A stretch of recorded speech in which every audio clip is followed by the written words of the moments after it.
පවුලක් ඇතුලේ ඇති වෙන මොනවා හරි ගැටලුවක් තියෙනවනේ ප්‍රශ්නයක් තියෙනවනේ ඒකට තුන්වෙනි පාර්ශවයකට ඇතුළත් වෙන්න දෙන්න එපා. රිල්ලක දැන් සමහරට මහත්තයර තරහ ගියාම නෝන ඉවසන්නේ නැහැ. නෝනත් කියාගෙන යනවා. සෙකන්ඩ් වෙන්න අන්න හරි මම කියන්නේ ඒක තමයි.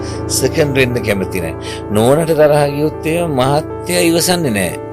මහත්තයා දෙවෙනි වෙන්න කැමති නැහැ. එහෙම නෙවෙයි. ඒ තරහ ගියොත් එයාට යන්න ඉඩ දෙන්න. ඒ තරහව පිට කරන්න ඉන්න දෙන්න. පස්සේ හිමීට කතා කරගන්න. නේද විසඳගන්න. නැත්තම් මේ මහා පුලිඟු දෙකක් එකතු වුණාට පස්සේ එතන පිපිරීමක් නැති වෙන්නේ. යථා තත්ත්වයටපත් කරන්නත් හරි අපහසුයි.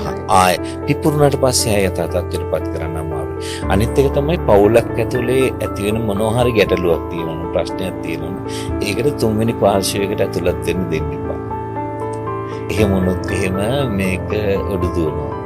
සමහර විට තුන්වෙනි පාර්ශ්වය නිසා තමයි ඕ දෙන්නට එකතු වෙන්න බැරි වෙන්නේ ඊට පස්සේ.